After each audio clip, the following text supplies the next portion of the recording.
Bajo la Lupa, la primera clínica periodística pro fomento de virtudes ciudadanas. Necesitamos información que conduzca al compromiso por el bien. Los principios valen por sí. Sin espacio para el odio y sin espacio para el sectarismo. Aquellos temas que nos preocupan como sociedad son diagnosticados bajo la lupa de hombres y mujeres creyentes del consenso, la cooperación conjunta y la reflexión propositiva, siendo ciudadanos a favor de la prosperidad común. Las confrontaciones ya fueron suficientes. Bienvenidos.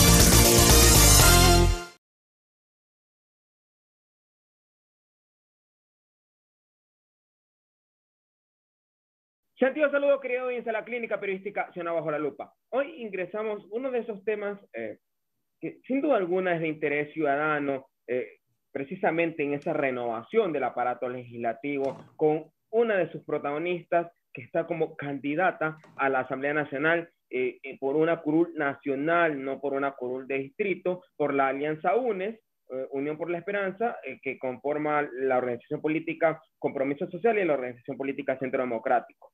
Pero antes de eso, a todos quienes me están escuchando, es deseo de Bajo la Lupa que este año 2021 sea de esperanza, sea de fuerza, sea de luz y sobre todo que Dios nos acompañe. Dicho eso, arquitecta Pirena Correa, bienvenida a Bajo la Lupa. ¿Cómo estás? Muy buenas noches y muchísimas gracias por la oportunidad de compartir contigo y me sumo al deseo de que este año que recién empezamos venga lleno de bendiciones, de cosas buenas. Ya hemos sufrido bastante. El último año pues ha sido de tragedia, de muerte, de dolor, de pérdidas de empleos, de inestabilidad en todo sentido, de inseguridad ciudadana, y creo que el pueblo ecuatoriano en general merece algo mejor. Así es que celebremos la vida, celebremos la salud, celebremos el poder estar junto a nuestras familias y también celebremos con esperanza la oportunidad de volver a ser partícipes, a ser constructores de nuestro propio futuro. Que la divinidad le escucha, arquitecta Pirena Correa, y no solamente que usted, quienes le siguen y quienes le rodean puedan potencializar ese espíritu, sino también de otras corrientes. ¿Por qué no? De los adversarios políticos también entren en esa sintonía. Usted ya lo ha dicho y Bajo la Lupa lo viene insistiendo. Ya creo que la sociedad está saturada de tanto conflicto, está también cansada de aquellas cosas que no se han hecho tan bien y que probablemente esperaba la ciudadanía, los electores, y de alguna manera han entrado en una situación de que están defraudados. Pero en todo caso, mira, te interrumpo ahí un ratito. Hay un tema. Muchas veces creemos que por ser parte de un movimiento u organización política, y obviamente nos debemos a la línea ideológica, a la propuesta, a la planificación, creemos que toda la ciudadanía está sintonizada de la misma manera, pero hay un enorme porcentaje de la ciudadanía que no tiene ningún interés en ser parte de una organización política, no tiene ningún interés en escuchar hablar de una línea ideológica. Peor, en las circunstancias actuales, la afectación de cómo ha sido manejado en estos últimos casi 4 años el país, tiene una afectación a toda la ciudadanía. Si bien hubo un direccionamiento a la gente de nuestro movimiento, comenzando por Rafael como líder máximo, la afectación de la falta de decisión o de decisiones equivocadas en lo político, en lo económico, en la crisis, durante la crisis sanitaria que no ha terminado aún, la afectación es para todos. Que unos hayan estado en mejores condiciones de capear el temporal, de encajar el golpe, es otra cosa. Hoy también muchas veces oímos mencionar políticos y nos llenamos de urticaria porque estamos saturados del tema político a nivel general. Entonces, ¿qué es lo que pide hoy la gente? La gente quiere soluciones.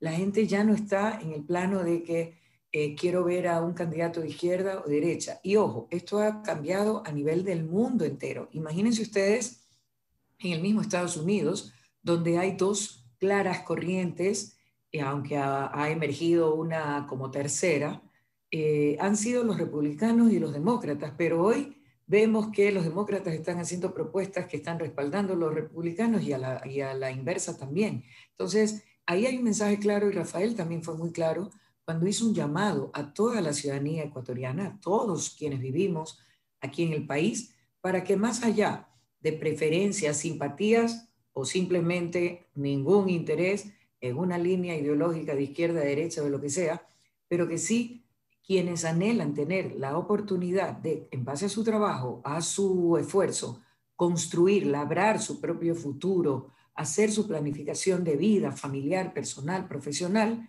lo pueden hacer.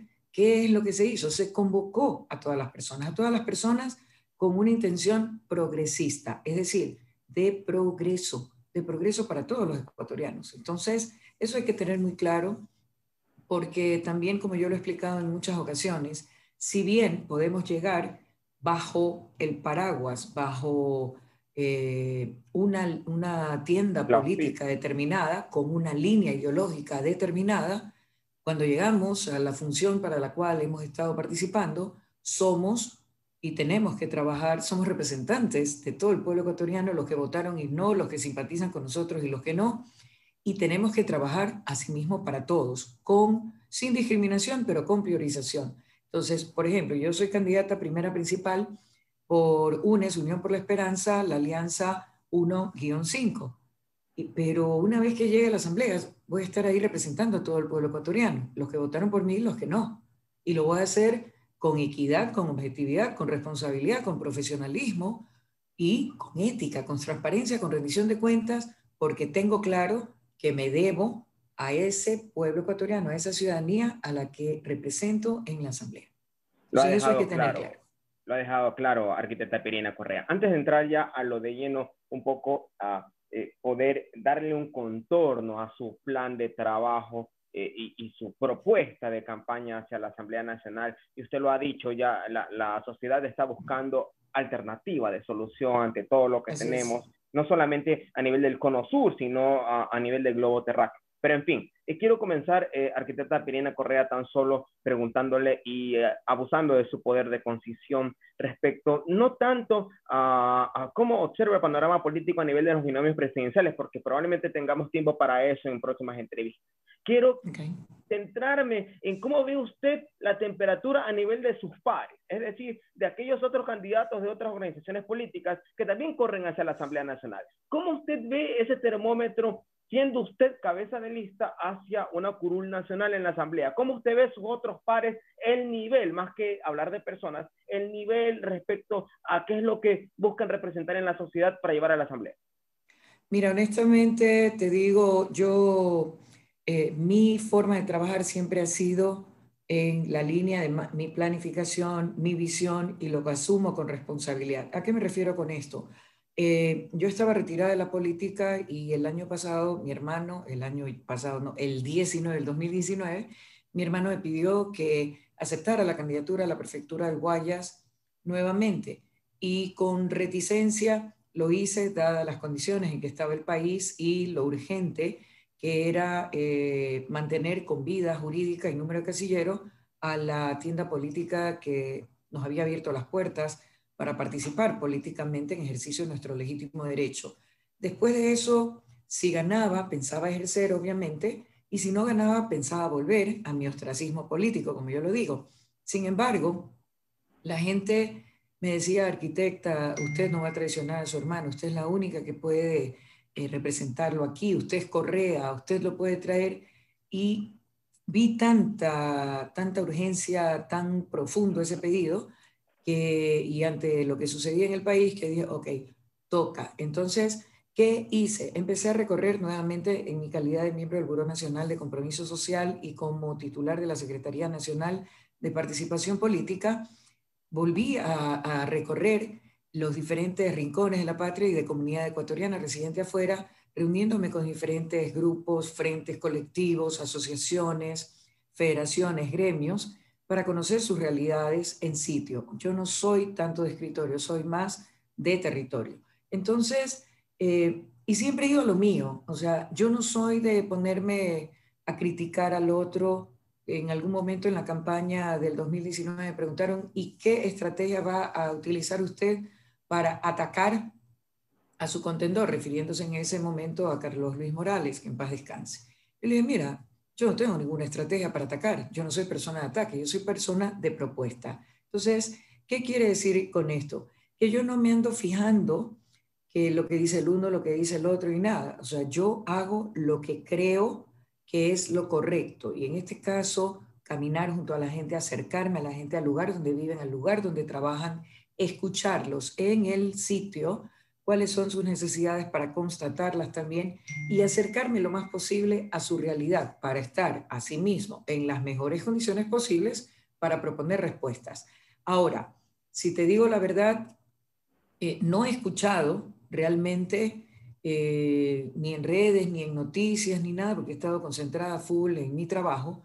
No he escuchado realmente comentarios ni propuestas de otros candidatos, y me imagino que por ahí va tu pregunta, que estén aspirando a la misma posición que represento yo al encabezar lista de Asamblea Nacional.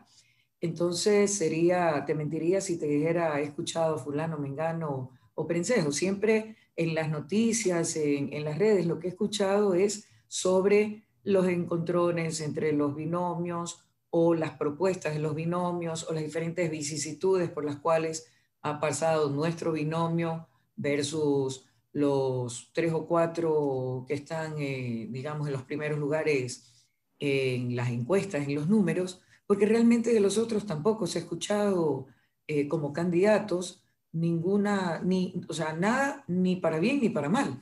Simplemente es como que si, a pesar de que están en papeleta 16 binomios, me parece, como que si realmente existieran 4. ¿Es preocupante eso o no? ¿Es preocupante eso o no? ¿O no? ¿Qué cosa? ¿Que no se los escuche? Correcto. ¿Es preocupante eso o no para usted? Mira, yo creo que si la situación es bastante compleja, particularmente mi opinión personal es que en un país de 17 millones de habitantes, tener 16 binomios o más en papeleta para la presidencia de la República es sencillamente demasiado. No tenemos suficiente población para poder definir con números representativos la votación para tantos binomios. A mí me parece que un poco el proceso, así como el Consejo Nacional Electoral tiene la capacidad de decir, a ver, movimiento tal o cual, usted no obtuvo un porcentaje significativo de votación en la última elección, tiene tarjeta amarilla acá. Yo pienso que asimismo debería un poco irse puliendo más el tema sin que esto signifique atentar contra el derecho a elegir y ser elegido que señala como participación política la Constitución. Pero sí algún tipo de selección, ¿no? Así como el Mundial de Fútbol, tú empiezas con los no sé cuántos de final, o sea, vas por diferentes etapas a lo largo de un tiempo hasta que finalmente quedan los finalistas, me explico. Entonces, de repente algo así, porque impacta en votación, impacta en que no todos tienen, porque eso para mí también es un poco una discriminación, porque no todos tienen la misma cobertura de medios, no todos manejan el mismo presupuesto, no todos tienen la oportunidad de llegar a todo el mundo con las propuestas, salvo en este caso el debate que está planificado dentro del calendario electoral por parte del Consejo Nacional Electoral. Entonces, también es restarle oportunidades, ¿no?, a que realmente se visibilicen. Yo creo que debería ser así un tema de clasificación poco a poco, hasta que ya finalmente vayamos a un proceso eleccionario propiamente con, qué sé yo, 3 o 4 binomios que eventualmente tengan un mayor porcentaje de aceptación en el público. Para eso están las estadísticas, las encuestas, los sondeos, diferentes formas de aplicación tecnológica, entre otros, que el CNE lo maneja muy bien, para poder hacer esa clasificación. Es mi opinión personal, nuevamente, y reitero, sin que esto signifique intentar boicotear o minimizar o conculcar su derecho legítimo a participar políticamente, de elegir y ser elegidos. Usted, arquitecta Pirina Correa, señaló que en ese ejercicio de escuchar a la ciudadanía en territorio, de recorrer los distintos espacios de la patria, empezó a poder ser sensible a ese pedido de la ciudadanía de que sea usted la que le representa a su hermano aquí de alguna manera y ahora visibilizado un poco en esa intención de buscar una curul en la Asamblea Nacional. Yo le pregunto a Pierina Correa ahora como, más que como hermana, como ser humano. ¿Es tan así lo que realmente dice la ciudadanía que usted es Correa ya en lo profundo? Porque dentro del periodo de su hermano como presidente de la República, 10 años prácticamente, habían quienes señalaban que su estilo ciertamente era necesario para el momento en cuanto a la rigurosidad, en cuanto a la frontalidad, pero había otras personas que señalaban que de pronto cometía algún tipo de exceso respecto a su carácter como tal. Yo le pregunto a Pierina Correa, ¿están así lo que dice la ciudadanía, que Pierina es Rafael Correa, o hay algunos bemoles que usted pudiera de alguna manera marcar distancia con él? No, a ver, primero somos hermanos, tenemos la misma formación. Quienes nos conocen dicen que de los 3 hermanos sobrevivientes, yo soy la que tengo el carácter más fuerte, pero también señalan que yo tengo quizá más paciencia, más tolerancia, más apertura. En todo caso, la gente no dice, ni yo digo tampoco, que yo soy Rafael Correa. Eso jamás se ha dicho. Rafael es único, es irrepetible, se rompió el molde cuando lo crearon, es un líder y un estadista reconocido a nivel mundial, pero yo soy también Correa. ¿A qué me refiero con eso? Que compartimos un proyecto, que también hay la voluntad política de hacer las cosas que deben hacerse y de hacerlas bien. También que tengo la capacidad de tomar decisiones de manera muy responsable, de manera muy objetiva, y un poco iba por el tema de que con toda esta persecución y este afán de poner todo tipo de obstáculos a la participación de Rafael Correa en la papeleta para las dignidades a las que podía en estas elecciones, que era la vicepresidencia de la República y eventualmente una candidatura en representación de los migrantes con inscripción Europa, Asia y Oceanía, mucha gente anhelaba ver a Rafael en papeleta. Entonces, un poco el mensaje para posicionar que hoy estamos por la tercera lista de participación. En el 2019 nos sacamos el aire tratando de posicionar la lista 5 como la nueva lista de Correa, entre otras cosas, y ahora nos tocaba una nueva lista. Entonces, ahí es que se dice Pierina es Correa. O sea, no está Rafael en la papeleta, pero hay un Correa en papeleta y ese Correa es Pierina. O sea, por ahí va el mensaje, pero cada uno en su estilo. Como les digo, tenemos una visión muy parecida, que no quiere decir que siempre pensemos iguales tampoco. O sea, a mí me gusta comunicar fuertemente algo. Disentir u opinar diferente no es pecado, porque nadie tiene la verdad absoluta. Y eso aplícalo a política, a religión o a lo que quieras. Entonces, con ese principio, yo soy muy respetuosa de todos aquellos que opinan de manera diferente a mí en el ámbito que sea. Pero sí creo que si opinamos diferente, pero estamos haciendo un mismo trabajo, por ejemplo, quienes vayamos a la asamblea, yo creo que así opinemos diferente, si tenemos madurez, si actuamos con respeto y si somos capaces de sentarnos a la misma mesa a discutir decentemente, con criterios, con argumentos, con sustentos, un tema, yo creo que ese disenso o esas diferentes formas de opinar, de diferentes perspectivas, diferentes formas de ver las cosas, pueden generar una discusión muy enriquecedora y la posibilidad de que con respeto y privilegiando el bien común, el bien mayor, el bien del pueblo ecuatoriano, podemos encontrar esos puntos de consenso para, a partir de ahí, avanzar en proponer conjuntamente soluciones. Porque si tú haces un sondeo y así dice, a ver, ¿y usted qué quiere? Uy, yo quiero el bien, el del pueblo ecuatoriano, el desarrollo, el bienestar. Vas a alguien de izquierda y te dice exactamente lo mismo, vas a donde alguien de derecha y te dice lo mismo. Entonces, ¿cuál es la diferencia? Probablemente la diferencia es cómo abordas el tema. Entonces, nuevamente, disentir no es el problema. El problema es pensar que tenemos la verdad absoluta y la incapacidad de entender que estamos en libertad de pensar diferente, pero podemos sentarnos a una misma mesa y con criterio, con argumentos y sobre todo con una base de respeto, poder llegar a encontrar esos puntos en común, consensos para poder generar las condiciones de gobernabilidad que va a necesitar Andrés para poder implementar todas sus políticas públicas, todas sus propuestas de gobierno, tanto en lo que tiene que ver con obra física, es decir, infraestructura, como con obra no física, que son aquellos programas o propuestas de índole social, de índole económica, que no tienen que ver con hormigón armado y de las cuales pues hay muchísimas muestras en los 10 años de gobierno de Rafael. Arquitecta Pirina Correa, de lleno, ¿qué usted ha logrado consolidar como un plan de, más que plan, una hoja de ruta que le está mostrando a los electores y les dice, ¿sabe qué? Si ustedes me dan la confianza, ustedes obtienen esto. ¿Qué obtiene el elector si decide en febrero darle la oportunidad a Pirina Correa Delgado que vaya a la Asamblea?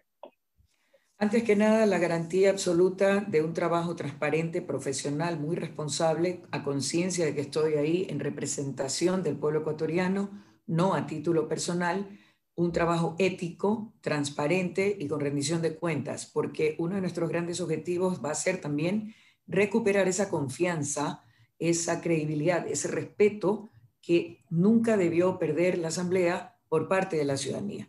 Con eso como preámbulo te puedo decir algo. La primera acción que vamos a generar es la derogatoria de la mal llamada Ley de Apoyo Humanitario, que lo que hizo fue darle libertad tanto al gobierno como a ciertos grupos empresariales a continuar con la precarización del trabajador, a ir respetar y pisotear sus derechos y a dejar en la calle a miles y miles de personas sin opción alguna de encontrar otra fuente de ingresos para alimentar y mantener a sus familias. Eso por un lado. Por otro lado, de los diferentes recorridos y algo que se comprobó muy fuertemente en esta época de pandemia y sobre todo cuando nos tocó estar absolutamente encerrados en cuarentena, fue que el campo nunca dejó de trabajar. Nuestros productores, nuestros campesinos nunca dejaron de trabajar a pesar de que también ellos estaban expuestos al riesgo de contagio. ¿Y eso qué significó? Que el campo produjo alimentos para que quienes estábamos encerrados en las ciudades pudiéramos seguir alimentándonos. Eso es una razón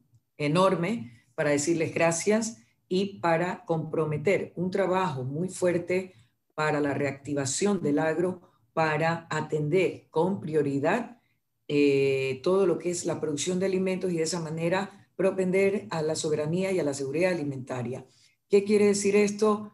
Tiene algunos componentes. Por ejemplo, uno de los principales, la revisión de la ley de agua, porque el agua es vital para los cultivos, para los animales, para todo tipo de cría de especies, tanto de ganadería, de piscicultura, de agricultura, de apicultura, de maricultura, de todo. El agua es vital y, por supuesto, la del consumo humano también. Y gracias a Dios nuestro país es bendecido por la enorme cantidad de fuentes hídricas superficiales y subterráneas que tenemos. También tiene que ver componente de la ley de tierras, la ley de comunas, revisar el tema del sistema financiero que a nivel de los créditos salen tarde, mal y nunca, y en unos niveles tanto de plazos como de porcentajes e intereses que terminan teniendo características de chulco, es decir, que se tornan impagables en una actividad que depende mucho de los factores climáticos, de la naturaleza. Miren ustedes, ahora ya están anunciando que probablemente viene una niña. ¿La niña qué quiere decir? Que el invierno va a ser seco.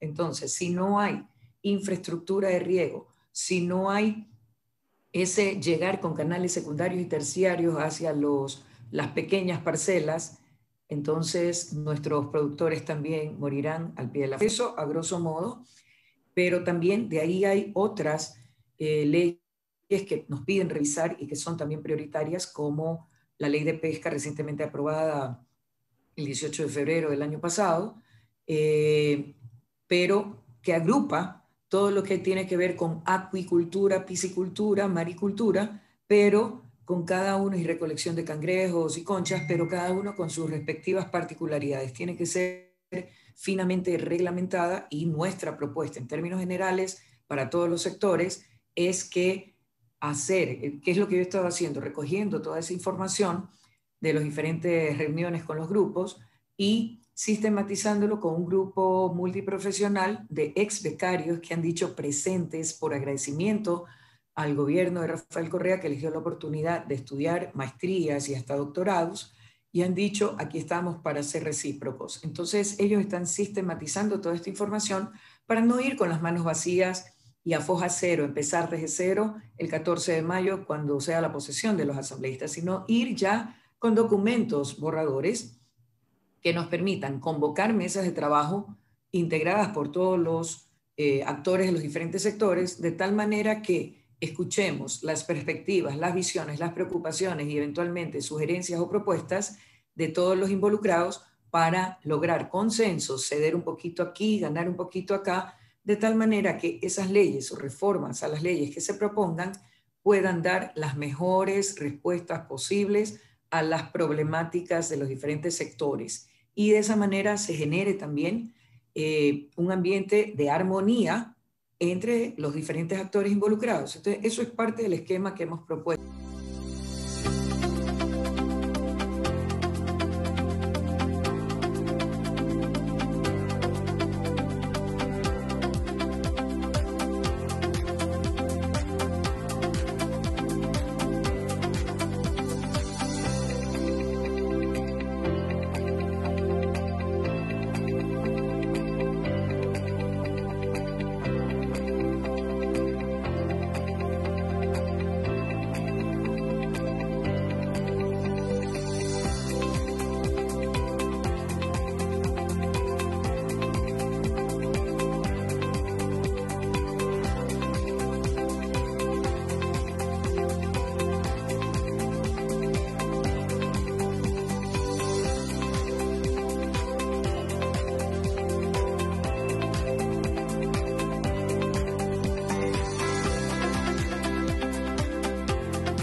Tengo que indicar ahora.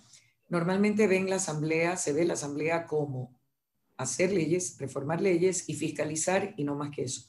Nosotros tenemos una tarea importantísima, una responsabilidad enorme que tiene que ver con la aprobación del presupuesto general del Estado. ¿Y qué quiere decir eso? En época de elecciones, por ejemplo, para este próximo año no hay un nuevo presupuesto. Claro, se repite. Arrastramos, exacto, trabajamos el mismo presupuesto del año pasado. Sin embargo, el actual ministro de Finanzas menciona que está haciendo ciertos ajustes considerando un barril de petróleo, me parece que es a $37. Entonces, ¿qué pasa? Todo eso lo vamos a tener que heredar, pero el gobierno de Andrés Arauz tiene que revisar ese presupuesto y cumplir con un mandato constitucional, que es reponer y respetar el presupuesto en dos sectores fundamentales de nuestro país: salud y educación. La salud ha venido recibiendo recortes, pero el último fue el 36%. Y no estoy hablando de las extra presupuestarias que se ofrecieron para combatir el COVID. Estoy hablando estrictamente del presupuesto anual, o lo que se llama el plan operativo anual, que es lo que se aprueba en enero de cada año fiscal. Y el presupuesto para la educación. ¿De qué tipo de país estamos hablando si con tanta merma y despidos, tanto recorte presupuestario como despidos de personal, de qué clase o nivel o calidad de atención en salud estamos hablando? No hay medicinas, no hay mantenimiento ni en las instalaciones ni en los equipos o implementos que se usan y largo, etcétera. Y en educación, recordemos que el último recorte fue de $98 millones a la educación superior, que es la culminación de todo un ciclo de formación académica en la que tiene que visibilizarse el talento que existe a montones en el país, creando las condiciones adecuadas para que se forme y se potencialice y adquirir a través de ciencia, tecnología e investigación las características de competitividad a través de la excelencia académica. Arquitecta Pirina Correa. Perfecto. Se me acaba el tiempo, arquitecta. Le voy a hacer unas preguntas. Por favor, le pido su brevedad al respecto. Se me quedan varias cosas que me ha preguntado la audiencia, pero quiero abusar de ello. La primera, usted de la exposición que me ha señalado, me deja entender que su trabajo va a ser de legislación. Le pregunto, ¿va a haber un equilibrio con fiscalización o se va a dedicar más a la legislación que a la fiscalización? No son excluyentes, es parte de nuestro trabajo. O sea, no se trata de que a qué me voy a dedicar más o si me gusta o no una cosa o más la una que la otra. Son funciones inherentes de la Asamblea, por lo tanto hay que cumplirlas. ¿Qué es lo que no se va a hacer? No se va a actuar como este gobierno con visceralidad ni con dedicatoria. De las denuncias que se presenten y que sean sustentadas, se iniciarán los procesos que corresponda. Hay mucha gente, por ejemplo, que en los recorridos dice, oiga, pero el alcalde tal o el prefecto tal no ha hecho esto, dejó de hacer lo demás acá. Y ahí yo les explico que no es función de la Asamblea, correcto, fiscalizar ni a un prefecto ni a un alcalde. Ellos son gobiernos autónomos descentralizados. ¿A quién le corresponde? A la Contraloría. Entonces, si se presenta una denuncia en esos ámbitos, ¿qué es lo que haremos? Nosotros lo que haremos será derivar a la autoridad competente, en este caso la Contraloría, solicitándole que dentro de sus competencias y el marco legal correspondiente atiende ese pedido. Y en caso de que no lo haga, si hay el sustento, ahí sí nos tocará fiscalizar al Contralor, que esa sí es parte de nuestra tarea. Cierro esta pregunta. Si se presenta alguna denuncia contra un exministro, es decir, un ministro del actual gobierno, o inclusive si es que la ciudadanía a usted le da la confianza, dentro de su periodo se presenta alguna denuncia contra algún ministro del gobierno de 21-25, ¿ustedes actuarán de la misma forma? Mira, yo siempre he dicho que en un Estado de Derecho, que hoy nuestro país no tiene y es parte de nuestra responsabilidad como Asamblea, recuperar el Estado de Derecho del país y la institucionalidad. En un Estado de Derecho tú tienes presunción de inocencia para todos, o sea, el principio de que todo el mundo es inocente hasta que se compruebe lo contrario, el respeto al debido proceso y la utilización de la justicia de manera objetiva, sin direccionamiento.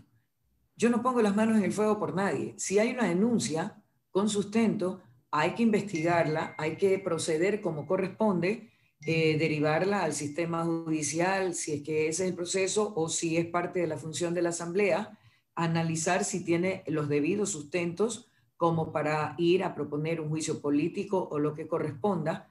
Entonces se lo hace. O sea, nadie puede estar por encima de la ley. Los abogados dicen lex dura lex. La ley es dura, pero es ley y está ahí para ser respetada y para generar relaciones armónicas entre los componentes de una sociedad. Clarísimo. Dos preguntas adicionales. La primera, arquitecta Pirina Correa, si es que la ciudadanía le da la confianza y usted efectivamente es electa por voluntad popular como asambleísta nacional, ya en su ejercicio y obviamente los primeros días se tiene que ver este tema de quiénes son autoridades del pleno, quiénes van a las comisiones y demás. Si le proponen a Pirina Correa y obviamente se dan las condiciones para ser presidenta de una comisión, vicepresidenta de una comisión, miembro del Consejo de Administración Legislativa, inclusive de las altas esferas dentro de la Asamblea Nacional, sea una presidencia o la presidencia o una de las vicepresidencias, ¿usted aceptará, arquitecta Pirina Correa? Mira, desde el momento en que me propusieron ser candidata y se consideró mi nombre para encabezar la lista nacional, eso llevaba implícito ya aceptar ese reto y acometerlo con total responsabilidad. Si el consenso es que yo ocupe cualquiera de las posiciones que tú has mencionado, las dignidades que has mencionado, lo aceptaré y lo haré, tengan la absoluta confianza de que lo haré al 100%, porque ese ha sido mi estilo. Yo no acepto algo en lo que no creo. Cuando yo cuando asumo y acepto algún encargo del tipo que sea, en este caso, encabezar la lista nacional y eventualmente, llegando a la Asamblea con el favor de la ciudadanía, ocupar alguna dignidad al interior de la Asamblea, pues tengan la seguridad de que mi trabajo será al 100% como es mi costumbre en todos los aspectos de mi vida. Arquitecta Pirina Correa, a esta cámara, por favor, ¿podría usted dirigirse a la ciudadanía y qué le diría usted aquella persona que está del otro lado de la cámara y que tiene ese poder de elegir, ¿cómo le diría Pierina Correa que le dé esa oportunidad de ir a la asamblea? O en otras palabras, ¿por qué quien está viéndole a la cámara debe de votar por Pierina Correa? Por favor. Primero porque hay una convicción absoluta y un compromiso muy serio de realmente aportar a la recuperación de nuestra patria, a que todas las personas, más allá de quienes sean o de dónde provengan, afines o no, puedan tener la libertad de trabajar y de poner su esfuerzo para construir ese futuro que anhelan y que planifican para sí mismos y para sus familias. Soy una persona de propuesta, no de ataques. Soy persona de consensos, soy persona de trabajo de equipo y a lo largo de mi vida lo he demostrado en las diferentes funciones y tareas que me han sido encomendadas. Así es que tengo claro que en la Asamblea estaré representando al pueblo ecuatoriano y que es al pueblo ecuatoriano al que me deberé. Por lo tanto, no soy persona de hacer ofertas demagógicas, no soy persona de engañar, soy persona frontal, de mirar cara a cara a la gente y de decir aquí estoy, de responder por mis actos, por lo que digo y por lo que hago, de rendir cuentas, de transparentar la gestión y sobre todo de actuar con respeto y con ética a las leyes, al país y a quienes nos apoyaron con su voto. Mi convicción y mi compromiso es con el pueblo ecuatoriano. Por lo tanto, aquí tienen a una servidora que está dispuesta y siempre ha trabajado privilegiando lo social. Yo hago voluntariado desde los 14 años. No soy de andar publicando todo lo que hago, pero me gusta también estar en el campo, no atrás de un escritorio. Me gusta el contacto con la gente, me gusta estar cerca de la gente y también con esa cercanía entender mejor la realidad de los problemas para también presentar propuestas reales. Así es que soy parte del equipo de Rafael Correa, me honro en presidir la lista nacional, soy parte de la lista 1 y como siempre digo yo, recuerden, todos somos uno y uno, somos todos en un solo puño, un solo pueblo con un solo objetivo, recuperar la patria que es una sola y nos pertenece a todos. Es nuestro derecho labrar y escoger cómo queremos vivir.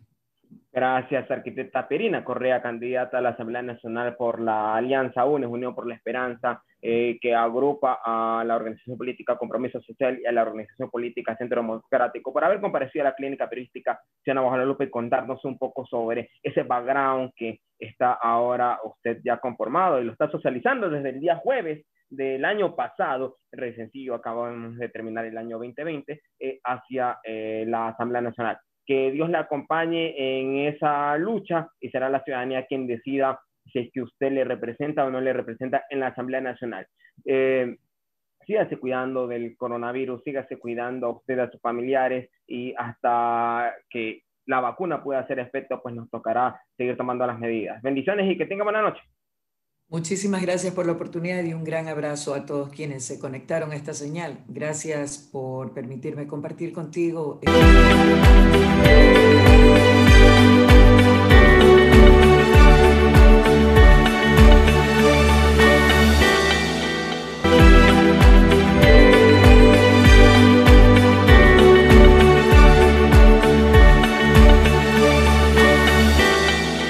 Hoy no vamos a diagnosticar un tema de interés nacional, sino vamos a un poco explorar, creo que es el término exacto, explorar un tema de interés académico, científico, muy vinculado al área de la física. No sé si sea la física cuántica o la física teórica como tal. En todo caso, quien hoy comparece a la clínica periodística Ciudadana Bajo la Lupa lo va a poder no solamente explicar, sino también detallar y estimo y aspiro que con el poder de didáctica que nuestro personaje tiene hoy, lo va a poder explicar para todas las audiencias de Bajo la Lupa. Oscar Lazo, doctor en física teórica, docente e investigador de la Universidad de las Américas en Quito. Bienvenido a Bajo la Lupa. Buenas noches, muchas gracias por la invitación. Trataremos de hablar un poco de física teórica, aunque es un campo extremadamente grande y novedoso, pero trataremos de explicarlo de una manera bastante sencilla para que todos puedan entender. Gracias a usted, doctor Lazo, por hoy permitirnos adentrarnos en este campo, adentrarnos en este mundo de la ciencia, donde se mezcla el comportamiento de los objetos, pero también donde se mezcla mucho la matemática. Sin más que decir, entremos en el tema. Usted, y nos enorgullece como ecuatorianos, ha podido compartir y ha podido empezar a abonar conocimiento en el ámbito científico con una reciente investigación publicada en una de las revistas de mayor prestigio en el campo de la física respecto a los agujeros negros, a los agujeros de gusano más específicamente, que es, entiendo yo, la física no la estudié hace mucho tiempo, una conexión en el tiempo de dos lados. Pero si estoy cometiendo un yerro, por favor, usted ahora tiene la palabra y me lo corrige. Ante todo, felicitaciones porque un ecuatoriano que aporte a la ciencia en una de las revistas más prestigiosas a nivel mundial en el ámbito científico, a todos nos enorgullece. Sin más que decir, doctor Lazo, por favor. Sí, es verdad, hay algunos campos en los que yo trabajo en general. Bueno, yo me especializo en las teorías geométricas, por ponerle un nombre. En estas se incluyen desde relatividad general de Einstein, supergravedad, teoría de cuerdas, todo ese tipo de teorías.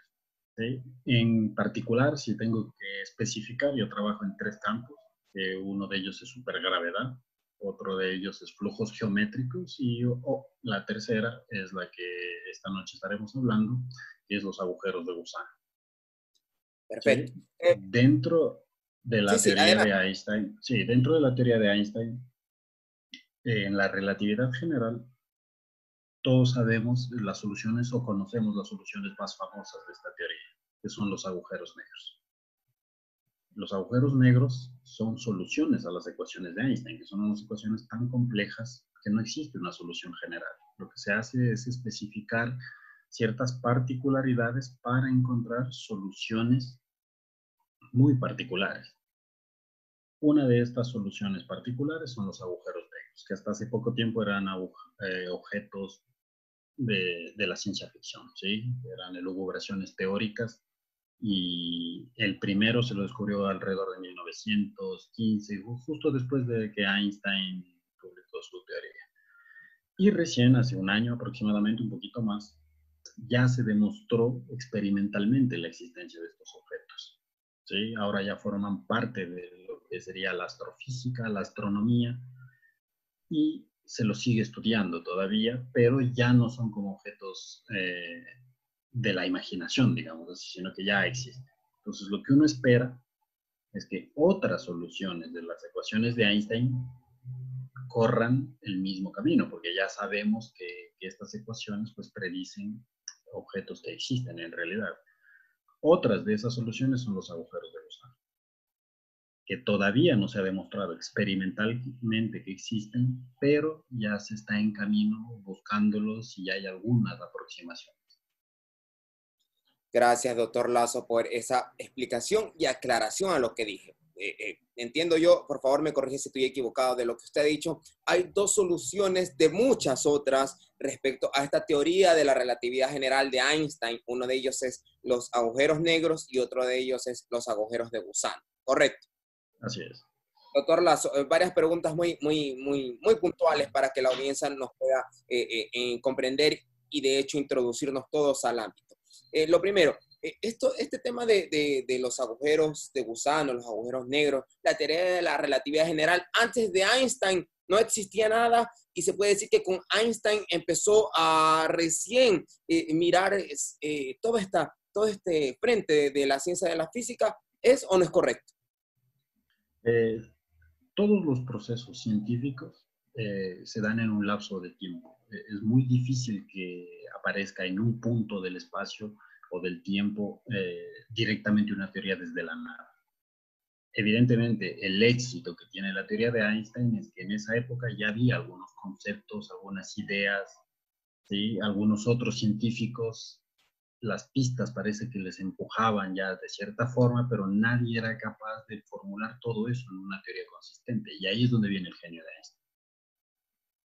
él aparece y formula esa teoría que es consistente, que funciona, pone unas ecuaciones y de ahí todo explota. Partiendo al tiempo de Einstein, en ese momento no existía la tecnología tan avanzada como ahora. Entiendo yo que él hizo un esfuerzo y hay estudios incluso que el cerebro de Einstein podría tener un IQ mucho más avanzado que el nuestro, pero bueno, ese es otro tema. Ahora, desde su óptica, ¿cómo la ciencia permite que esos estudios teóricos que en ese momento, porque precisamente las limitaciones tecnológicas no lo podían de alguna manera dar avances hacia una consolidación pragmática, hoy lo permiten hacer, o aún esperamos a que existan más brincos científicos para poder ir observando la experimentación de esos estudios teóricos, doctor Lazo? Algunas cosas ya se han medido, justamente por lo que usted menciona, por el desarrollo tecnológico, ¿sí? La primera comprobación de las predicciones que hace la teoría de Einstein, en realidad fue la curvatura de los rayos de luz. Y esa se hizo poco tiempo después de que apareció la teoría. Es decir, como un objeto masivo como el Sol, por ejemplo, curva el espacio-tiempo. Entonces, cuando un rayo de luz pasa por un espacio curvado, lo que hace es seguir una trayectoria recta, pero en el espacio curvado.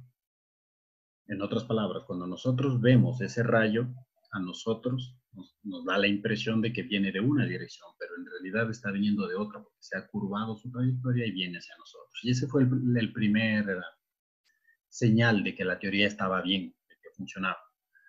Pero luego, era muy difícil calcular o medir cuando, por ejemplo, existen campos extremadamente altos, que es donde se ve esta teoría, donde se ve su influencia. Entonces, claro, el perihelio del Mercurio, es decir, el movimiento que tiene Mercurio alrededor del Sol, no se podía predecir con la teoría de Newton. Con la teoría de Einstein ya fue posible calcular esto.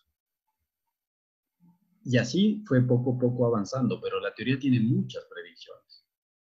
Como por ejemplo que los relojes en campos magnéticos altos avanzan más lento, digamos así. Y eso solo fue posible cuando se construyeron ya relojes atómicos, por ejemplo. Tanto es así que la teoría predice ondas gravitacionales. Y esas se comprobaron hace 1 o 2 años, recién. De hecho, les dieron el premio Nobel a las personas que estuvieron detrás de esto. Pues por primera vez se habían descubierto ondas gravitacionales y esa es una de las últimas predicciones de la teoría de Einstein. Ahora, Einstein fue en 1910, 15, por esa época. Desde ahí hasta ahora también se ha desarrollado muchísimo la física. Entonces se espera también que en un futuro sigamos descubriendo experimentalmente muchas de las cosas que fueron predichas hace algún tiempo. Antes de entrar a su estudio, doctor Lazo, que es tema de esta entrevista, quiero un poco preguntar lo que las audiencias a Bajo la Lupa nos han ido realizando, algunos aportes, porque conocían de esta entrevista y un poco comentaban, no sé si usted podría de alguna manera puntualizar o contextualizar, creo que sería la palabra más precisa, de lo que se dice. Y de lo que quienes de alguna manera en su momento estudiamos la física en cursos de colegio o en uno que otro semestre en la universidad, quienes somos ingenieros en ciencias duras o economistas, lo vimos, pero hasta ahí no más, y respetamos a quienes sí profundizaron, porque esa fue su vocación, como usted y como muchos otros colegas, pero en fin. Todas estas, de alguna manera, la ciencia ficción ha empezado a abonar en este campo y han existido varios filmes que han venido hablando sobre los temas de agujeros en el tiempo o los agujeros de gusano, y hay algunas películas allí que hablan sobre los viajes en el tiempo. Desde su óptica, lo que la ciencia ficción ha venido mostrando al mundo desde los aportes de varios científicos, ¿está más apegada hacia eso, ciencia ficción, o está probablemente algo más apegada y tiende a demostrar parte de la ciencia, aunque probablemente un poco exagerada? Sí, hay cuestiones que por motivos de cómo avanza el conocimiento, la ciencia ficción se va alimentando, pero es una retroalimentación en realidad de lo que sucede. Cuando se descubre ciencia, pues los que hacen ciencia ficción inmediatamente usan eso para ciencia ficción, y muchas veces al revés, ¿no? Ellos nos ayudan a abrir un poco la mente a ideas que podrían suceder. Pero recordemos que todo esto es creado por el cerebro humano y el cerebro humano generalmente construye el conocimiento a partir de las cosas que ha visto o que más o menos se imagina. El problema, o yo diría más bien la ventaja, es que la naturaleza funciona de una manera que nadie absolutamente jamás se imaginó. Y eso es lo que ha sucedido en los últimos años. Ha explotado un mundo de posibilidades en donde ni el mejor escritor de ciencia ficción se pudo haber imaginado. ¿Por qué? Porque, por ejemplo, cuando nos imaginábamos hace mucho tiempo que podría haber aviones, por ejemplo, estaba basado, no sé, en que los pájaros pueden volar. Entonces nos imaginábamos que tal vez podríamos construir algo que pueda viajar. Pero, por ejemplo, los efectos que se dan tanto en la mecánica cuántica, que es la física de las partículas, de los átomos, o los efectos que se dan a gran escala, ¿no? Hablemos de relatividad general, de cosmología, es que están tan lejos de nuestra intuición que la única manera de acercarse a ellos es a través de las matemáticas, porque es muy difícil conceptualizar. Entonces, hay una novela, por ejemplo, de 1800, 1900, por ahí, que habla de un mundo en 2 dimensiones, que es más o menos relativamente fácil de conceptualizar porque, por ejemplo, una fotografía, más o menos podemos verla como que es un objeto de 2 dimensiones y nos olvidamos que el grosor de la foto también cuenta, supongamos que es pequeño, pero introduce información de un espacio de 3 dimensiones en un espacio de 2. Entonces yo puedo imaginarme un universo de esa forma. Entonces donde hay solo largo y ancho, pero no hay profundidad, por ejemplo. Y entonces la lluvia ya no puede caer desde arriba porque no hay una dimensión. Entonces la lluvia solo serían ríos que van por el espacio. Y entonces hay una novela que se llama Flatland, que la recomiendo, en donde hacen ese análisis. Las casas ya no tendrían las paredes alturas, serían como polígonos, por ejemplo. Eso sería un mundo en 2. Y hasta ahí ha llegado, digamos, la mente humana. Pero imaginarse dimensiones superiores como 4, 5, 6 o 10 dimensiones que tienen las teorías de cuerdas, por ejemplo, ya casi solo con el uso de las matemáticas. Y ahí es donde ya viene o aparece la importancia de manejar un gran aparataje de matemáticas. Y claro, eso ha provocado que los escritores de ciencia ficción, los filósofos, se separen ya completamente de lo que hace la física, porque ya para ellos, o sea, para hacer ahora ciencia ficción a ese nivel, tienen que ser físicos teóricos.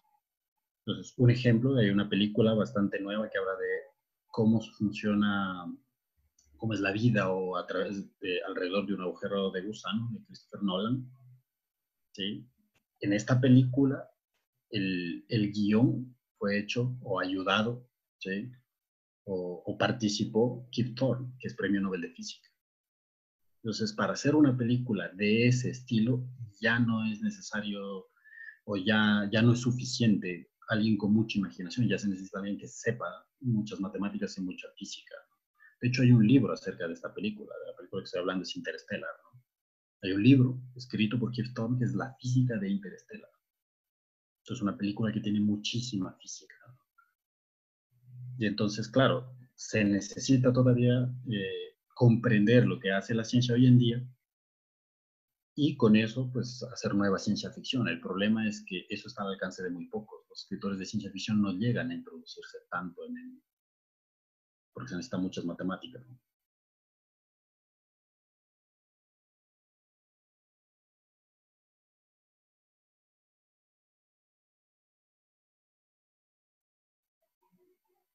De su diálogo me surgen más preguntas, pero no quiero alejarme del contexto de esta entrevista. Voy a tratar de, a medida de que usted va interviniendo, poder rescatar algunos elementos y también rescatar algunas preguntas sin perjuicio de poder hacer una entrevista posterior.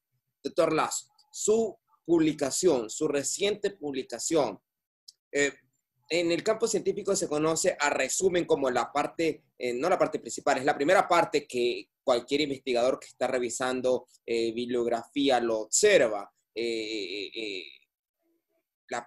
No la parte central, es la primera parte de un estudio. Si yo tendría que pedirle a usted que por favor me narre el resumen de su publicación moldeado para que nuestras audiencias lo puedan comprender, ¿cómo lo haría?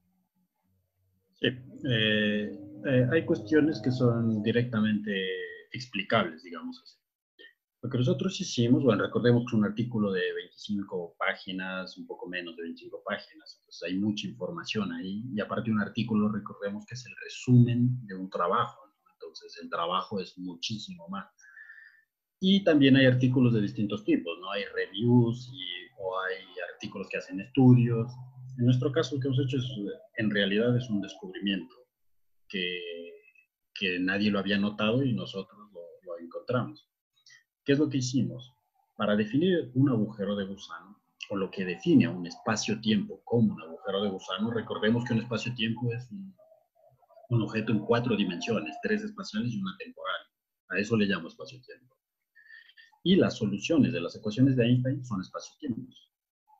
Si yo resuelvo la ecuación de Einstein con ciertas suposiciones, la respuesta o la solución a esa ecuación es un espacio-tiempo. Por ejemplo, puede ser un agujero negro, o puede ser un agujero de gusano, o puede ser una black ring, que se llama, y así, distintas soluciones. Entonces, en ese espacio-tiempo de 4 dimensiones, cuando yo obtengo la solución, la primera pregunta que nos nace es, ¿qué es esa solución que he obtenido? Porque yo, o sea, ya las conozco, ¿no? Digo, este es agujero negro, este es de acá. Pero cuando yo resuelvo a primeras la ecuación, me encuentro esto, un espacio-tiempo de 4 dimensiones, ¿cómo sé qué objeto es? Para hacer una analogía, ¿no? Cuando yo resuelvo una ecuación de segundo grado, con la fórmula general o como quieran, cuando yo resuelvo eso, yo encuentro números. ¿Y esos números qué significan? Son números que me dicen cuándo esta ecuación interseca los ejes, por ejemplo. Si yo le grafico a esta ecuación como una función, me va a dar una parábola. ¿Ya? Pero así, a simple vista, a menos que yo sepa que las parábolas son de ese tipo, pues es muy difícil determinar. Entonces, si me sale una recta, yo la grafico y digo, es una recta, una parábola, una hipérbola, una circunferencia. Ya, ahora imaginemos el mismo procedimiento, pero en 4 dimensiones, 3 espaciales y una temporal. Entonces, ya no es tan simple decir. Ahora, lo que nosotros hicimos es tomar la información de una métrica de agujero de gusano en 4 dimensiones y proyectarla sobre un espacio de 2 dimensiones, mediante un formalismo que se llama la métrica de Jacobi.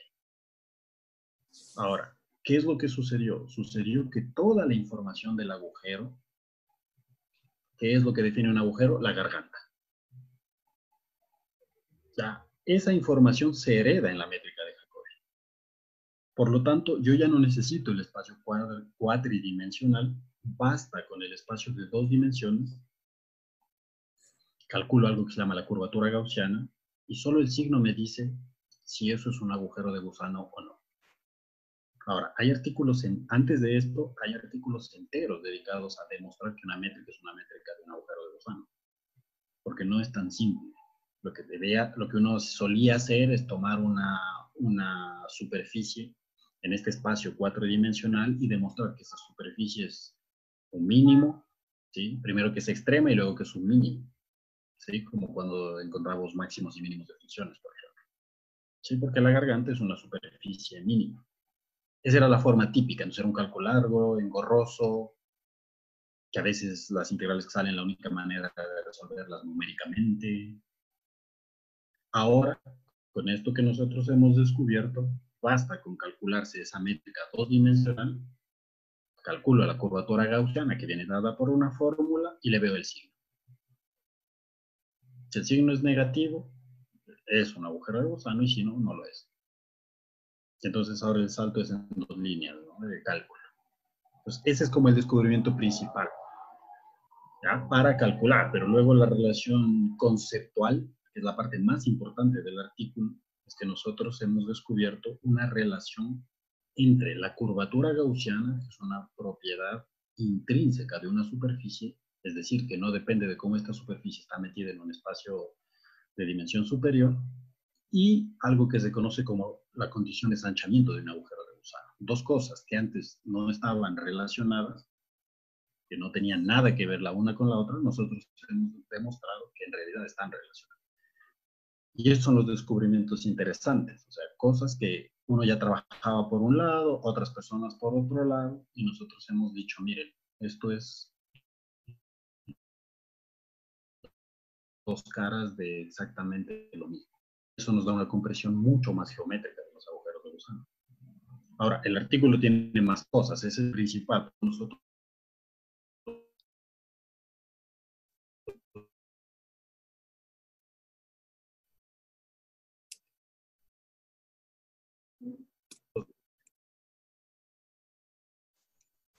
la trabajamos y nos metemos, por ejemplo, al problema de los dos de orden superior permiten cierto tipo de trayectorias, qué tipo de materia, y hemos hecho algunos análisis ahí dentro de eso. El más importante de esos, ya como aplicación de esto que hemos descubierto, es el problema de los dos cuerpos. El problema de los dos cuerpos, un problema que Newton, de hecho, lo resolvió cuando, por ejemplo, la Tierra gira alrededor del Sol. Yo tengo ahí dos cuerpos. Entonces es muy difícil resolver ese problema. ¿Sí? Un cuerpo moviéndose alrededor en un campo gravitatorio. Ahora, ese problema está resuelto para un espacio plano.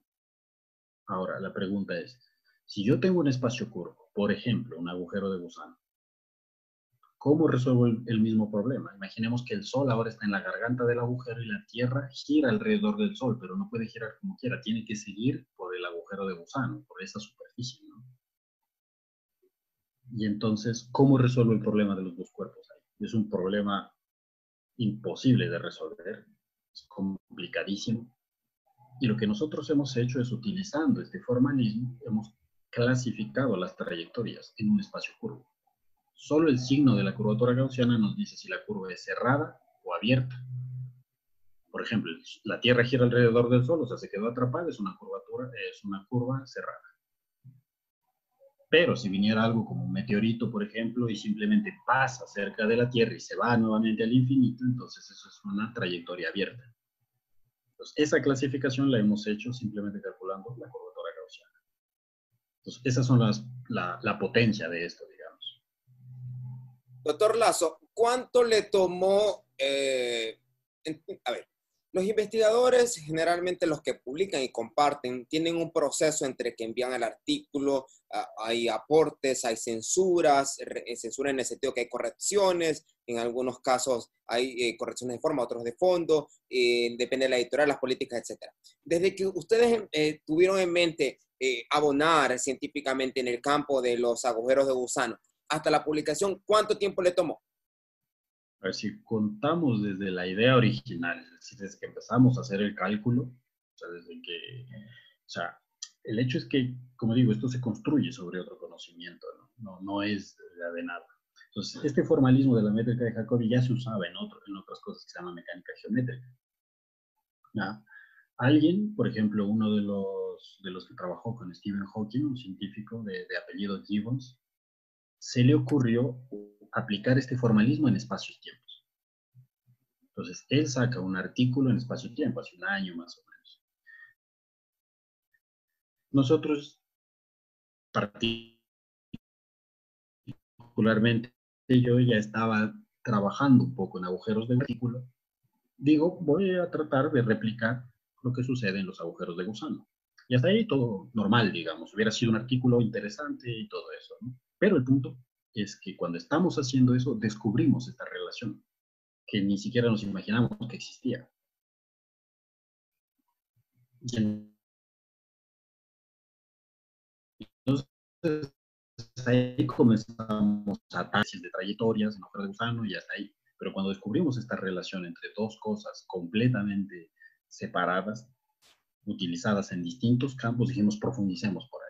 Y entonces ahí es donde sacamos el conocimiento y el artículo fue publicado.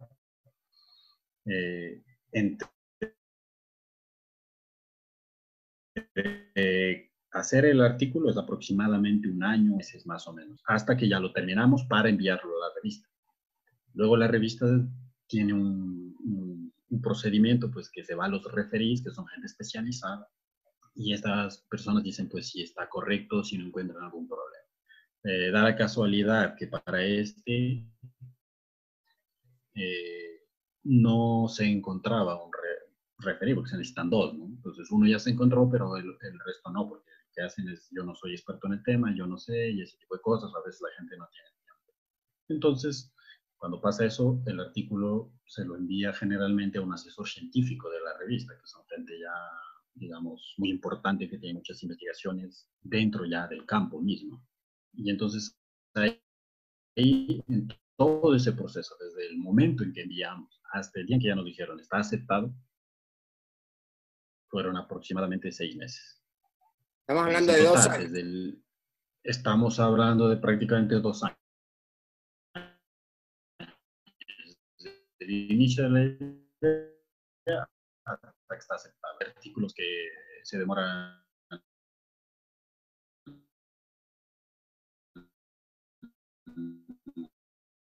ya de la profundidad del artículo, lo que se descubra y ese tipo de cosas. Sí, doctor, lo perdí cuando usted me dijo que eran 2 años. Perdí conexión. Algo me estaba diciendo. Sí, digo que ese depende, que hay artículos, por ejemplo, que es 1 año.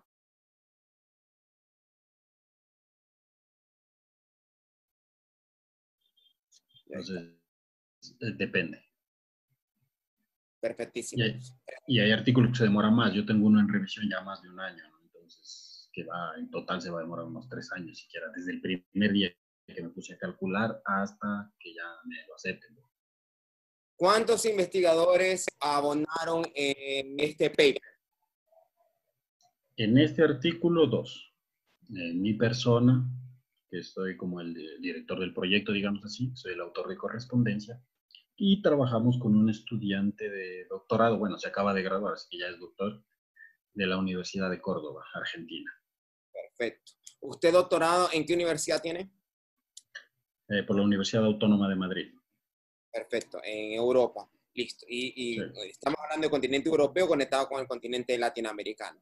Le preguntaba porque generalmente aún no observo en el Cono Sur aportes científicos en su rama y también en otras ramas que sean de universidades, es decir, doctorandos o doctores que estén haciendo investigación en estos campos, tanto en el suyo como en otros campos, ciencias blandas o ciencias duras. Entonces, no sorprende que sea su corte europeo de formación.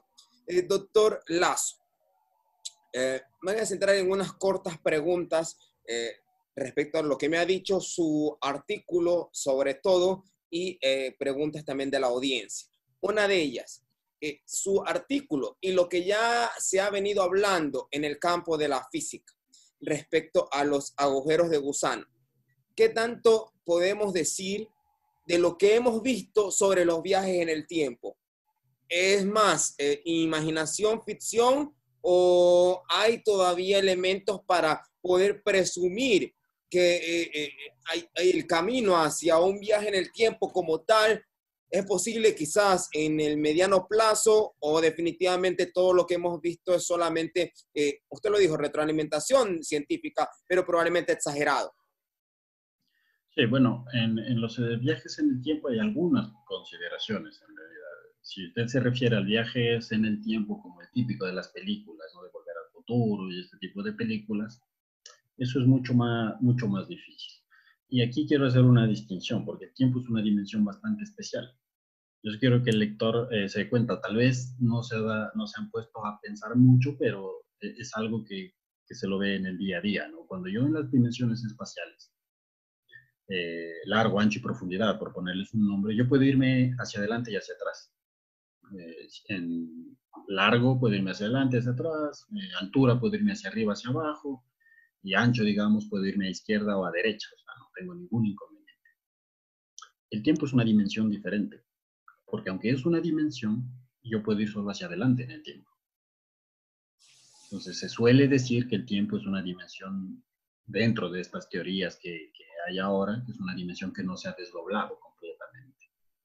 En el origen del universo se desdoblan, digamos, las dimensiones están compactificadas en dimensiones tan pequeñas que no las podemos ver, más pequeñas que los átomos, más pequeñas que los quarks, más pequeñas que todo. Pero cuando el universo se expande, esas dimensiones se desdoblan. Y en nuestro universo se desdoblaron 3 espaciales completamente, digamos, hacia adelante y hacia atrás, y el tiempo como que se desdobló a la mitad. Solo va hacia adelante. Y entonces, claro, la pregunta queda, bueno, si las otras dimensiones van hacia adelante y hacia atrás, izquierda, derecha, ¿por qué el tiempo no puede ir hacia atrás? Ha habido muchos que le han puesto cabeza a esto, porque eso significa, o sea, nosotros estamos viajando en el tiempo, ¿no? O sea, estamos yendo hacia adelante en el tiempo. O sea, ya podemos decir que sí estamos viajando en el tiempo, en realidad. El tiempo nunca se detiene. Ahora, vienen dos preguntas. La primera, ¿puedo ir hacia atrás en el tiempo? O sea, ¿puedo ir al momento en el que yo nací o en la historia? Hay algo que Stephen Hawking lo planteó, ¿sí? Con algunos de sus colegas. Es algo que se llama la conjetura de la protección cronológica. En la conjetura de la protección cronológica, lo que dice es que, ¿qué pasaría, por ejemplo, si yo me voy hacia el pasado y de alguna manera mato a alguno de mis ancestros, a un abuelo, a un tatarabuelo? Eso significaría que él nunca tuvo a su hijo y su hijo nunca me tuvo a mí, y por lo tanto yo nunca viajé al pasado. Entonces, para proteger esa conjetura, ¿sí? Para proteger ese tipo de cosas, de que no sucedan ese tipo de paradojas, se establece la protección de la conjetura, ¿sí? La protección de la conjetura cronológica, ¿ya? Es decir, no podemos viajar hacia atrás. Obviamente hay ciertos cálculos que a veces permiten eso, pero es por muy poco tiempo. El punto es que vamos a poder viajar hacia atrás, pero no vamos a poder influir en nada. Es decir, lo que lo interrumpa ahí, doctor Lazo, es decir, lo que, por ejemplo, parte de la audiencia me comentaba que lo que vieron en una película de superhéroes respecto a que se iban al pasado, cambiaban ciertos eventos para evitar lo que tenían ahora, descartado científicamente. Eso está descartado. Ahora, ir hacia adelante. Ahora sí, ir hacia el futuro, eso es otra cosa interesante, ¿ya? Y en teoría se podría. ¿Por qué? Porque el tiempo fluye, digamos, a una velocidad. Digamos que cada minuto fluye un minuto. Esa es la velocidad, ¿ya? Lo que podríamos hacer es adelantarnos a eso. Es decir, el tiempo va avanzando y nosotros caemos adelante y el tiempo todavía no llega. Y entonces hemos viajado hacia el futuro. Entonces, eso matemáticamente, solo hablemos de matemáticamente, se puede hacer. ¿Sí? Y se trabaja muchas veces con eso. Ahora, ¿qué sucede con ese tipo de cosas? Generalmente es para objetos, o se requiere de alguna manera que se viaje a una velocidad mayor que la de la luz. Y ahí es donde vienen los primeros inconvenientes. Primero, porque ningún objeto masivo puede llegar a viajar a la velocidad de la luz por la relatividad especial de Einstein. ¿Sí? Porque cuando llegue a un punto tan alto, toda la energía que le metamos para que adquiera esa velocidad la convertirá en masa y por lo tanto necesitaré más energía. Y por lo tanto necesitaré energía infinita. Es decir, los cuerpos que tienen masa no pueden viajar jamás a la velocidad de la luz. Entonces nos quedaría la luz y hay otras cosas que se llaman taquiones. Los taquiones son partículas hipotéticas que viajan a velocidades mayores que la velocidad de la luz. Ya, ese es el entendimiento, digamos, que tenemos ahora. Ahora, hay que recordar que todavía falta algunas cuestiones del gran rompecabezas que es el universo. Porque en el mundo cuántico, en cambio, pasan cosas extrañísimas. ¿Sí? La idea de tiempo ahí es bastante diferente. Y no tenemos una teoría cuántica de la gravedad, que sería la teoría que nos permite establecer cómo funciona la gravedad a escalas muy pequeñas. Porque a escalas muy pequeñas pasan creación de partículas, materia, antimateria a partir de la nada, cosas extrañísimas que se pueden interpretar. Por ejemplo, Feynman interpretaba como a un positrón, que es un electrón, la antipartícula del electrón, como un electrón viajando hacia atrás en el tiempo. Y usted hace los cálculos y todo funciona perfecto. Cuando chocan un electrón y un positrón, se aniquilan y lo único que nos queda es energía. Doctor Lazo, de la misma saga de esta película de superhéroes, había otra, ya que usted tocó el tema del universo cuántico. No sé si estoy en lo correcto, por favor, corríjame en los términos. En donde se decía en esta ciencia ficción que es posible estar en ese espacio cuando los elementos son muy pequeños, inclusive superando en tamaño a un átomo. ¿Eso es tan así como lo explicaron o no es así? No es del todo. El problema es que conseguir cosas extremadamente pequeñas es muy difícil. Hablemos del acelerador de partículas en el CERN, por ejemplo, que es donde se trabaja con partículas subatómicas haciéndolas chocar, protones prácticamente, se chocan entre ellos y salen partículas. Hay una colada, llamémosle así, de partículas. Entonces, estas partículas todavía son relativamente grandes comparadas, por ejemplo, con los quarks, que son los que conforman el núcleo atómico, por ejemplo. ¿Ya? Y estos quarks, nunca se ve un quark por sí solo, como un electrón, por ejemplo, porque tienen algo que se llama libertad asintótica, que están confinados en el núcleo. Entonces, eso es extrañísimo, porque los quarks es como si estuvieran, imaginemos, con una cuerda extremadamente fuerte. Como están cerca, yo los puedo mover y parece que están libres. Pero cuando me comienzo a alejar, la fuerza fuerte, que es la que media ahí, se comienza a sentir. Y llega un punto en que se hace infinita, es decir, yo no puedo separar a los quarks. ¿Ya? Y eso es extrañísimo, porque en el mundo que nosotros conocemos, las fuerzas pierden su magnitud o su intensidad cuando nos alejamos de ellas. Ahí es al revés, me voy alejando y aumenta su magnitud. ¿Ya? Y entonces, si nos vamos más adentro todavía, a escalas aún más pequeñas, ahí es donde apreciaríamos, ¿sí?, la teoría de cuerdas, por ejemplo.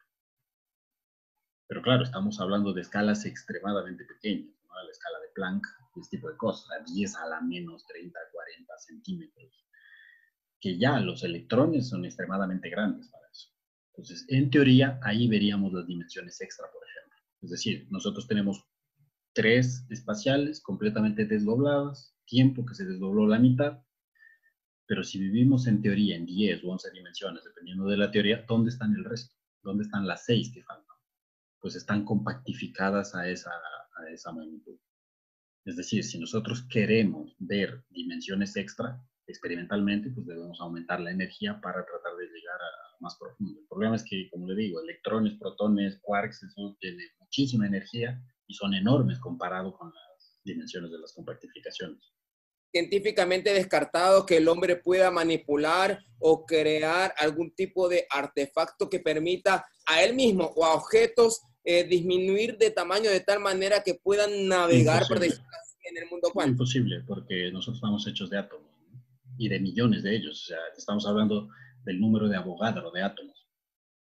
Y de esas magnitudes estamos hablando que un átomo es algo extremadamente grande para eso. Ni siquiera un átomo, un electrón es algo extremadamente grande. Entonces es imposible. O sea, entonces, aquí quiero identificar 2 cosas. Hay cuestiones que son imposibles por tecnología. Es decir, en algún momento que se desarrolle la tecnología, lo lograremos. ¿Ya? Y hay otras que son imposibles porque son ontológicamente imposibles, digamos así. Es decir, por ejemplo, el principio de incertidumbre nos dice que yo no puedo medir el momento o la energía y el tiempo de una partícula, o el momento y la posición. Y eso no tiene nada que ver con la tecnología. Da igual cuánto se desarrolla la tecnología. Eso es una propiedad del universo en el que vivimos. 2 preguntas adicionales, doctor Lazo, porque se me acaba el tiempo. La primera, ¿qué hay de cierto de lo que también se dice dentro de quienes de alguna manera son aficionados o probablemente en su momento escucharon algo de esta teoría de más de un universo, que existe más de un universo y que probablemente existan otros momentos dentro de una gran colección de universos en donde existan otras personas que están haciendo otras cosas, probablemente no de la misma forma que la hacemos nosotros? ¿Es científicamente correcto decir que hay una colección de universos, un multiverso o no? Esas son teorías que están por ahí, que existen, o sea, son postuladas por científicos, ¿sí? La teoría está del multiverso, porque todavía no se han comprobado experimentalmente, así que no podemos decir mucho al respecto, pero los cálculos dan. Por ejemplo, si yo considero, tomemos una hoja de papel, ¿no? Una hoja de papel que nos olvidamos que tiene grosor, supongamos que no tiene grosor, y yo la giro y me hago un cilindro. ¿Ya? Para yo girar, necesito una dimensión extra, porque la estoy girando hacia arriba o hacia abajo. Necesito que esa cosa viva en un mundo de 3 dimensiones. Y así, si vamos subiendo de dimensiones, podríamos pensar que nuestro universo de 4 dimensiones está en un universo de 5, solo que nosotros no lo vemos. Y así podríamos seguir argumentando, ¿no? De 6, de 7, de 8. Entonces, claro, necesitamos un criterio para determinar cuántas dimensiones. En teoría de cuerdas se hace eso. Por ejemplo, cuando uno inicia con la cuerda bosónica, bueno, es el ejemplo más simple de teoría de cuerdas, uno calcula y le aparece que se necesita 26 dimensiones para que esa teoría funcione. Pero luego, eso no se ve en el mundo real. Entonces uno comienza a buscar nuevas cosas, le pone supersimetría y aparecen las supercuerdas. Y todo eso luego nos lleva a concluir que tiene que haber 10 dimensiones. Y ahí más o menos funciona la cosa. Entonces, claro, esos son universos metidos como una especie de como decir, capas de cebolla que se van hacia afuera, hacia afuera. O sea, tengo 4 dimensiones metidas en 5, metidas en 6, metidas en 7. Otra forma, digamos, de estos multiversos es una interpretación que en cambio se da en la mecánica cuántica. Porque la mecánica cuántica es un mundo tan extraño en el que las partículas no están en un punto como nosotros vemos en el mundo normal. Si una persona se ubica en tal parte y en tal punto, estamos ahí. En la mecánica cuántica lo que existe son distribuciones de probabilidad. Es decir, las partículas no están en un punto, sino que la probabilidad de encontrarla en ese punto es alta, pero de encontrarla afuera no es cero, es una probabilidad que va decayendo y se va haciendo cero, pero no es cero. Y por eso es que las partículas técnicamente pueden estar en 2 lugares al mismo tiempo, si quisiéramos verlo en términos clásicos o en el mundo normal. Entonces, claro, eso provoca que cuando nosotros midamos, lo que sucede es el colapso de la función de onda. Cuando yo miro algo, el hecho de mirarlo hace que esa probabilidad colapse en un electrón, por ejemplo. Y ahí sí ya se localiza en un punto. Y entonces queda la pregunta, ¿dónde están todas las otras probabilidades? Y entonces ahí es donde uno interpreta, ¿no? Y dice, bueno, podría ser que nuestro universo en realidad es un mundo lleno de probabilidades, ¿sí? Que yo en este universo estudié física teórica y que esa es mi probabilidad máxima, pero hay otras probabilidades que suscitarían parte de nuestro universo en donde yo soy futbolista, en otras soy artista, que la probabilidad es menor, pero están ahí, no es cero la probabilidad. Pero claro, sigue siendo una interpretación porque evidencia experimental no tenemos. Y la tercera forma de mirarlo un poco es que si nosotros vemos a nuestro universo, o sea, por definición, fuera de él, no sabemos qué hay. O hay la nada, porque si hubiera algo, también sería parte del universo. Entonces podemos verlo a nuestro universo como un agujero negro, en realidad, en donde nosotros estamos dentro del agujero negro. Porque del agujero negro nada puede escapar. Nosotros no podemos escapar de este universo, por definición. Y entonces nuestro universo en realidad es un agujero negro y la frontera de nuestro universo es el horizonte de sucesos del agujero negro. Entonces podría ser que seamos un agujero negro de un universo muchísimo más grande del que conocemos. Solo que no podemos interactuar con el universo de afuera porque estamos adentro de un agujero negro y de un agujero negro nada puede salir. Si yo le pregunto a Oscar Lazo hoy, este aporte que ha hecho a la ciencia, con toda seguridad van a existir otros aportes a raíz de este, no tanto solo para abonar, probablemente para criticar, e inclusive para poder hacer confrontación dentro del ámbito científico en aras de que el conocimiento se amplíe y poder de allí avanzar. ¿Qué se viene en la mente de Oscar Lazo en estas investigaciones que está haciendo? Ya estamos trabajando por 2 campos. Uno es explotar esto que ya hemos descubierto para otro tipo de agujeros, porque agujeros de gusano también hay muchos tipos. Nosotros trabajamos con los más simples, que son los agujeros negros estáticos. Pero hay agujeros de gusano estáticos. Hay agujeros de gusano cargados, por ejemplo, con carga eléctrica. Hay agujeros de gusano estacionarios, es decir, que se van moviendo en el tiempo. Entonces, todo este formalismo que hemos desarrollado lo podemos aplicar a ese tipo de agujeros. Y ese es todo un mundo, en eso estamos trabajando ya con distintos artículos. Otra cosa importante es, una cosa es tener un agujero de gusano en el universo, ¿no? Como en la película. O sea, el universo que conocemos, pero entre la Tierra y Saturno, un túnel que nos lleva de uno al otro. Eso es un agujero de gusano. Ya, esa es una forma de verlo, pero ¿qué tal si utilizamos un agujero de gusano para modelizar lo que es el universo como tal? Es decir, nuestro universo, así como yo en un momento dije que podría ser un agujero negro que no puede salir, podría ser un agujero de gusano. Entonces, ese es el otro campo en el que estamos trabajando, el tomar un agujero de gusano, ya, que cerca de la garganta va a ser el agujero que hemos estudiado, pero lejos de la garganta va a ser algo que se conoce como un espacio de Feynman-Robertson-Walker, que es el espacio que se suele utilizar para la cosmología, ¿no? Para ver cómo evoluciona el universo, las galaxias y todo eso. Entonces va a ser un universo que tenga una garganta y luego hacia afuera va a ser como nuestro universo. Entonces, en total, si queremos verlo así de manera global, va a ser, nuestro universo sería un agujero de gusano. Y esos son modelos cosmológicos en los que estamos trabajando ya.